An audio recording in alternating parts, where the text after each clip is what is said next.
પાંચે નળમાંથી મૂળ જે નળ છે તે તો અહીંથી દેખી શકાય તેવો છે જ નહીં, એને પારખી શકાય તેવો છે જ નહીં. વિનંતી કરે છે, એની વિનંતી, એની સ્તુતિથી દેવો પ્રસન્ન થાય છે અને પરિણામે સાચા નળની ત્યાં પ્રતીતિ થવાથી એ નળને વરમાળા પહેરાવે છે. નળ અને દમયંતીના લગ્ન થાય છે, વિવાહ બાદ મધુરજની, અને ત્યાર પછી આ સમગ્ર કથાનકની ત્યાં પૂર્ણાહુતિ થાય છે. તો અજયભાઈ, આ ત્રણેય કૃતિને માટે મહાભારત જ બહુ જ આધાર ભૂમિકા તરીકે લેવાયું છે અને કવિએ બહુ જ ઉચિત ફેરફારો કર્યા છે. અને ત્રણેય કૃતિના આરંભ પણ આપણે જોઈ શકીએ છીએ કે સીધા વસ્તુ નિર્દેશથી જ છે. આપણી આ પ્રથમ કૃતિ જે છે એમાં વસ્તુ નિર્દેશિત કથાનકનો આરંભ થાય છે. ભગવાનની સ્તુતિ શ્રી શબ્દથી સૂચિત થયેલી છે એમ સ્વીકારી તો શકાય, પણ યુધિષ્ઠિર અને પેલા વનેચરનો વાર્તાલાપ છે અને એ વાર્તાલાપ દ્વારા એનો વસ્તુ નિર્દેશ થયો છે. એ જ પ્રમાણે શિશુપાલ વધમાં નારદનું અવતરણ અને નારદ દ્વારા શ્રી કૃષ્ણને પેલા શિશુપાલના વધ માટે પ્રયત્નશીલ થવાનું.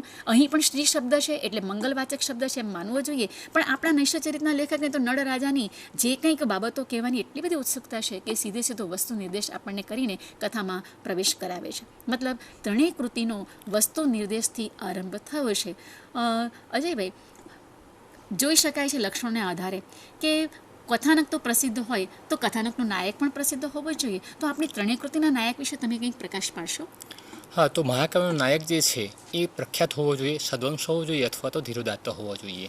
તો પહેલું જે આપણું કાવ્ય છે કિરાતાર્જુનીયમ, એ કિરાતાર્જુનીયમનો મુખ્ય નાયક જે છે તે અર્જુન છે.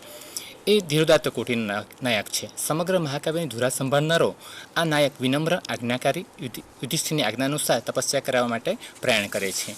તપશ્ચર્યામાં પણ તે કુશળ છે. ઇન્દ્રકીલ પર્વત ઉપર યોગ શાસ્ત્રાનુકૂળ ચિત્તવૃત્તિનું નિયમન કરીને મુનિઓનું વૃત્તિ ધારણ કરે છે. અર્જુન ધૈર્યવાન પણ છે. અપ્સરાઓ વિવિધ શૃંગારિક ચેષ્ટાઓ કરે છે, તથાપિ અર્જુનનું ધૈર્ય ચલિત ન થયું, પરંતુ અપ્સરાઓ અર્જુનથી મોહિત થઈ ગઈ. સ્વાભિમાન, પૌરુષ, યશ તથા જીવનની બાબતમાં અર્જુનની સ્થિર માન્યતાઓ છે. અહીં આપણે શ્લોક પર જોઈ શકીએ છીએ, જન્મીનો માન હિનસ્ય તૃણસ્ય ચ સમાહા ગતિઃ. સ્વાભિમાની પુરુષ માનનો પરિત્યાગ કરીને ઉત્સાહાદી શક્તિઓથી શૂન્ય થવાને કારણે તણખલા જેવો બની જાય છે. સર્ગ 14, 15, 16 અને 17માં વિવિધ શસ્ત્રો દ્વારા યુદ્ધ કરતો અતુલનીય પરાક્રમયુક્ત જઠરતું ક્ષાત્ર તેજ ધરાવતો અર્જુન એ ભાવકના મનનો અધિકારી બની રહે છે. આ સાથે જ મહાકાવ્ય શીર્ષકના સંદર્ભે કહીએ તો કિરાત અર્થાત શિવની કૃપા પ્રાપ્ત કરેલા અર્જુનની કથાનું વર્ણનતું કાવ્ય આ કિરાતાર્જુનીયમ. અહીં અર્જુનની વીરતાનો ઉત્કર્ષ છે તો સામે પક્ષે કિરાતની પણ ઉદારતા છે અને ઉદાત્તતા છે. અહીં બંનેનો વિજય છે.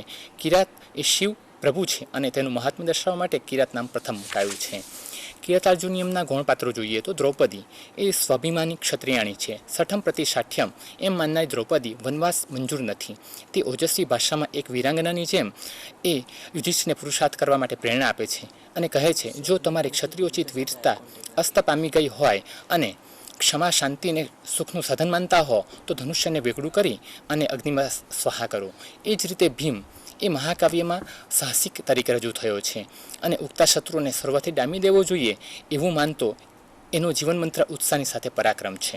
યુધિષ્ઠિરને જોઈએ તો દ્રૌપદી અને ભીમના અતિ ઉગ્ર વચનો સાંભળીને પણ પોતાનું ધૈર્ય ગુમાવતો નથી. વનેચરનું પાત્ર એ કિરાતાર્જુનીયમના અભિનવ પાત્ર છે. એ વનવાસ દરમિયાન દુર્યોધન એ પોતાનો રાજ્ય વ્યવહાર કઈ રીતે ચલાવી રહ્યો છે તે બાબત અને તેની કૂટનીતિનું અત્યંત સૂક્ષ્મ વિવેચન તે કરે છે. આ રીતે જોઈએ તો પાત્ર વૈવિધ્ય છે. શિશુપાલવધનો મુખ્ય નાયક એ શ્રી કૃષ્ણ છે. આમ તો મહાભારત અને જે પુરાણો જે છે એમાં ઈશ્વરીય તરીકે એનું ગણના થઈ છે, જ્યારે આપણું જે કાવ્ય જે છે એમાં એ નૃપત્વ અથવા તો મનુષ્યત્વ તરીકે વધારે દેખાય છે. આપણા કાવ્યમાં પણ એ ધીરોદાત્ત નાયક તરીકે છે. ક્ષત્રિય રાજવંશી શ્રી કૃષ્ણ વિનમ્ર છે. તેથી જ તો દેવર્ષિ નારદનું આગમન થતાં જ એ પોતાના આસનેથી ઊભા થઈને અર્ઘ્ય આપે છે અને વધતા રોગને અને શત્રુને સમાન ઘાતક દર્શાવીને એને ઉગતા ડામી દેવાની વાત કરનારા શ્રી કૃષ્ણ કુશળ રાજનીતિજ્ઞ છે. ધૈર્યવાન શ્રી કૃષ્ણ શિશુપાલના કટુ વચનો સાંભળીને પણ ક્ષુબ્ધ થતા નથી. આદર્શ રાજા તરીકે એ પ્રજા પ્રત્યે પ્રેમ અનન્ય છે. અને અહીં આપણે શ્લોકમાં જોઈ શકીએ, અત્તુ દંદયતે લોકમદો દુઃખા કરોતી મામ. તો કે લોકોને સંતપ્ત કરનારો એ શિશુપાલનો અપરાધ એ લોકપીડાને શ્રી કૃષ્ણને દુઃખી કરે છે. કુશળ યુદ્ધ તરીકે તેની અપ્રતિમ વીરતા એ કાવ્યના 19મા સર્ગમાં આપણને દ્રષ્ટિગોચર થાય છે. શિશુપાલવધના ગૌણ પાત્રો જોઈએ તો નારદ અનેક સ્થળે વિચરણ કરવી લોકોને ઉપદેશ આપનારા મહર્ષિ નારદ પાકપટુ રાજનીતિજ્ઞ છે.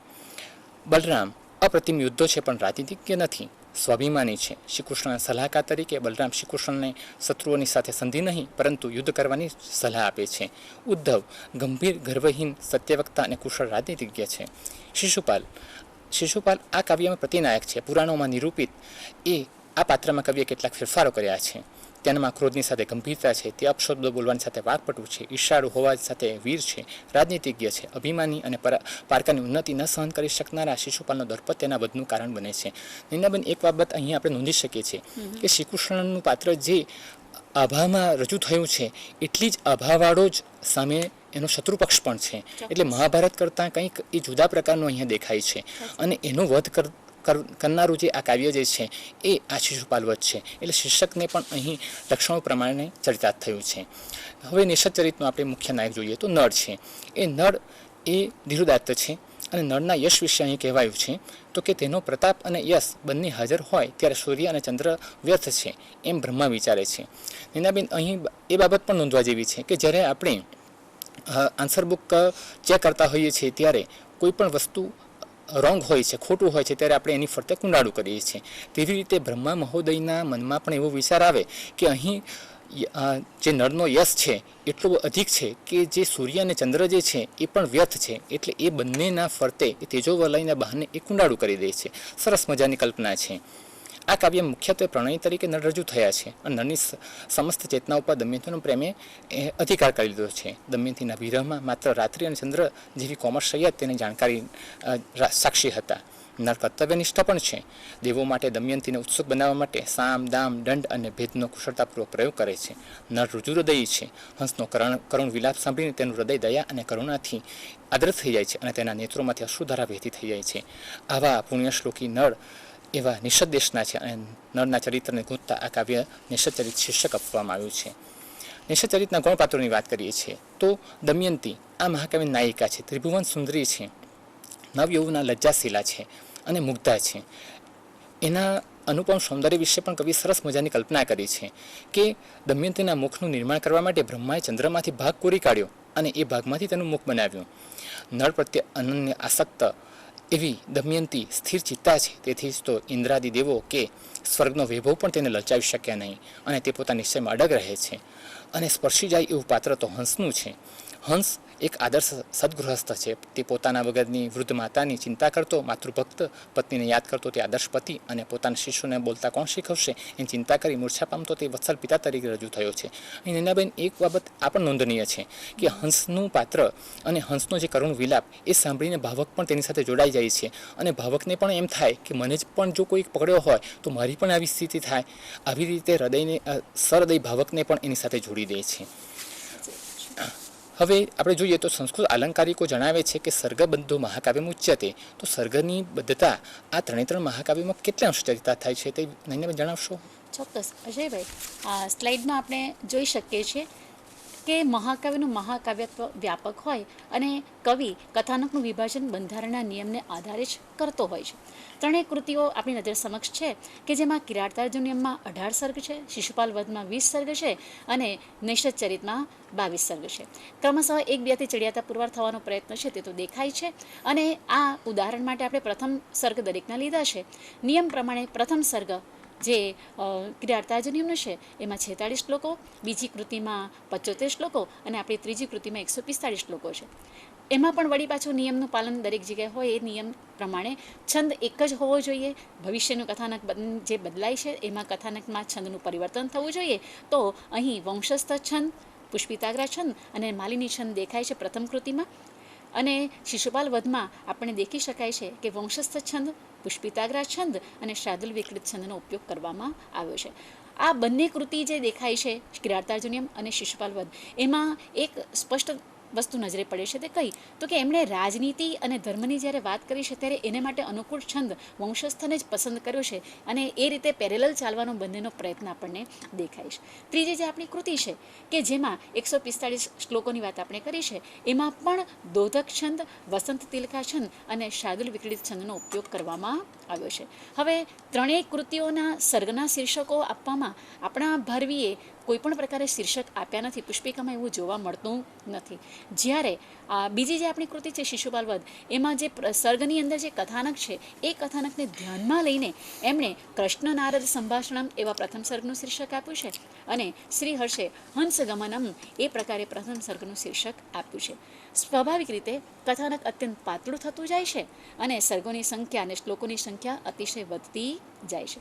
હવે બીજી એક પણ બાબત છે અજયભાઈ, કે કથાનકનો જે આપણે વ્યાપ જોઈએ છે અથવા તો જેને મહાકાવ્ય કહીએ છીએ, એ મહાકાવ્યમાં મોટે ભાગે મહાકાવ્યત્વ એ વર્ણનોને આભારી હોય છે અને એ વર્ણનો એવા પ્રકારના કવિ કરતો હોય કે જેમાં એને સ્વૈર વિહાર કરવાની પોતાની જે પ્રતિભા છે એ પ્રતિભાને ખીલવવાની તક મળે છે. સ્લાઇડ પર જ આપણે એની નજર ફેંકવાનો પ્રયત્ન કરીશું કે ભારવીએ પોતાની કૃતિમાં હિમાલયનું વર્ણન કર્યું છે, અપ્સરાઓની ક્રીડાઓ, ઉદ્યાન ક્રીડાઓ, જળ ક્રીડાઓ, શૃંગાર કેલીઓ, સૂર્યોદય, ચંદ્રોદય વગેરે વિવિધ પ્રકારના વર્ણનો આપણને આપ્યા છે. એમાં પણ ખાસ કરીને એમની ઋતુઓના વર્ણનમાં શરદ ઋતુનું જે વર્ણન છે એ તો બહુ જ પ્રસિદ્ધ છે. આપણે વધારે વિગત ન જોતા માત્ર એમનું એક ઉદાહરણ લઈએ કે જે ઉદાહરણમાં આપણને આપણા કવિની વિશેષતાના પણ દર્શન થઈ જશે. આપણી સામે સ્ક્રીન પર દેખાય છે શ્લોક, કે જે શ્લોકની અંદર કલ્પના એવા પ્રકારની છે કે સ્થળ કમલિનીના વનમાંથી ઉડેલ વંટોળ્યો અને એને કારણે આકાશમાં ઠરતી એવી સોનાની પરાગ,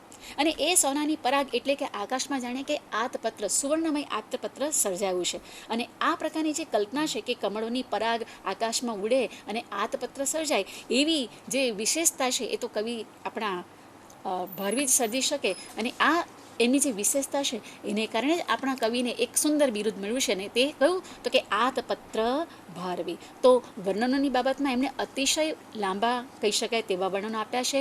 કથાનકનો ક્યાંક છેદ ઉડતો દેખાય એવા પણ વર્ણનો આપ્યા છે. પણ છતાં પણ આપણા કવિએ પોતાની જે બાબત છે કે ભાઈ કવિત્વ શક્તિ બતાવી એને જાળવવાનો ખૂબ યથાયોગ્ય પ્રયત્ન કર્યો છે. આપણી જે બીજી કૃતિ છે શિશુપાલ વધ, એમાં પણ સ્વાભાવિક રીતે નિયમ પ્રમાણે મહાકાવ્ય તેને અનુરૂપ જાત જાતના વર્ણનો જોવા મળે. દ્વારકા નગરી, રૈવતક પર્વત, ઋતુઓ, જલક્રીડાઓ, મદિરાપાન, રતિક્રીડા એમ વિવિધ પ્રકારના વર્ણનો જોવા મળે છે. પણ આ બધા વર્ણનોની સાથે કવિની કવિત્વ શક્તિ અને સાથે સાથે કથાનકથી થોડોક વિરહ આપણને ઉત્પન્ન કરે એવા પ્રકારનું પણ ક્યાંક ક્યાંક દેખાય છે. છતાં આ કવિ તો આપણને ખબર છે કે એ તત્કાલીન સમયનું જ પ્રતિબિંબ પાડે છે. એક ઉદાહરણ આપણે લઈએ કે જેમાંથી આપણા કવિની વિશેષતાનું દર્શન થઈ શકે એમ છે કે ઉદયતિ વિતત ઉર્ધ્વ રશ્મિ રજ્જા વહમી રુચૌ હિમધામની યાતિ ચ અસ્તમ વહતી ગિરિરયમ વિલંબી ઘંટાદ્વય પરિવારિત વાર્ણેન્દ્ર લીલામ. તો અલંકાર તો જોઈ શકાય છે કે એ અલંકાર તો આપણી પાસે નિદર્શન અલંકાર છે અને એ અલંકારની સૃષ્ટિ એવા પ્રકારની છે કે અભવન વસ્તુ પરિકલ્પન, તો અશક્ય સંબંધમાં શક્યની કલ્પના કરવાની છે.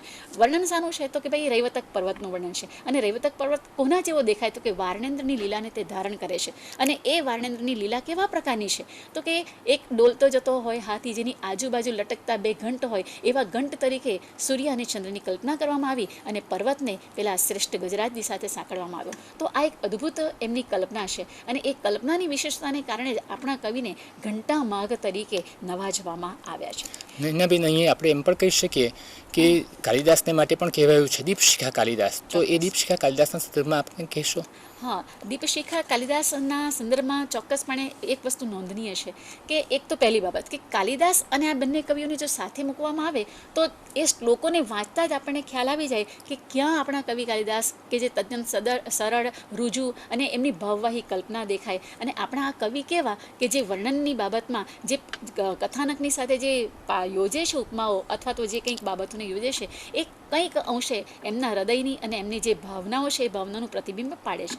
તો કવિ કાલિદાસે જે એમનું રઘુવંશ છે એ રઘુવંશમાં એક સુંદર કલ્પના કરી છે કે નાયિકા ઇન્દુમતીનો સ્વયંવર આયોજિત થયો છે અને એ સ્વયંવર દરમિયાન નાયિકા ઇન્દુમતી દરેક રાજાઓ પાસેથી પસાર થાય છે.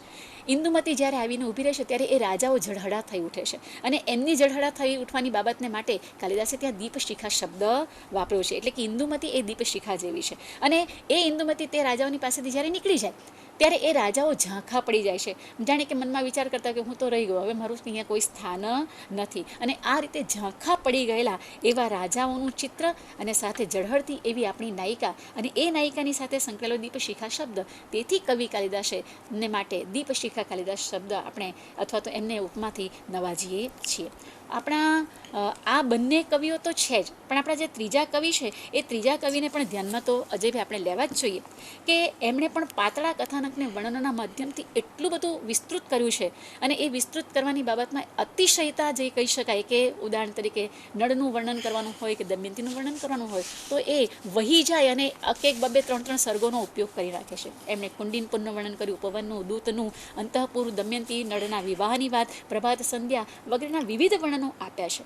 એમાં વાસ્તવવાદ પણ છે, કલ્પના પણ છે, મનોવિજ્ઞાન પણ છે, વિવિધ પાત્રોની વિવિધ અવસ્થાઓને એ બહુ જ સુંદર રીતે આપણી પાસે રજૂ કરી શક્યા છે. નિરીક્ષણ શક્તિ એમની બહુ જ દાદ માંગી લે તેવી છે. એમના પણ એક ઉદાહરણને આપણે ધ્યાનમાં લઈએ, જે શબ્દો સાંભળીએ તો કાલઃ કિરાતઃ સ્ફુટ પદ્મકસ્ય વદમ વ્યાધસ્ય દિનદ્વીપસ્ય તસ્યૈવ સંધ્યા રુચિરાષ્ટ્રધારા તારાષ્ટ્ર કુંભસ્થલ મૌક્તિકાની. હવે આ જે વર્ણન છે એ વર્ણનમાં જ આપણને શબ્દો દેખાય છે.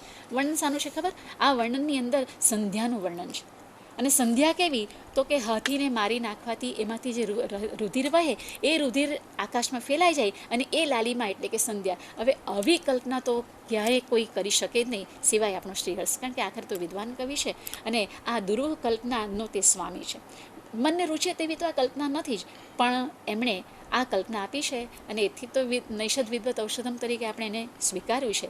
કથાનકો એવા એમણે આપ્યા છે કે એમના ઉપદેશને, એમના રસને, એમના પાત્રની ગતિને અથવા તો કથાનકની ગતિને એ અવરોધિત થતા નથી. એટલે વિષયાંતર થવાની આ જે આપણી ત્રીજી કૃતિ છે એમાં સેજ પણ શંકા રહેતી નથી. એટલે ત્રણેય કૃતિમાં વર્ણનોનું જે આપણું લક્ષણ છે એ લક્ષણ અપ ટુ ડેટ સંકળાયેલું કે એમાં ચરિતાર્થ થયેલું આપણને દેખાય છે. અહીં આપણે એક બાબત કહી શકીએ કે ભારવીના કિરાતાર્જુની અને જે માગનું શિશુપાલ વચ્ચે એમાં ઋતુ વર્ણનનું જે ક્રમશઃ બંને જે એકબીજાની પરસ્પર સ્પર્ધા કરી છે એવી સ્પર્ધા આપણને નિશ્ચરિતમાં જોવા મળતી નથી. આ એક બાબતની નોંધ લેવી ઘટે. ચોક્કસ.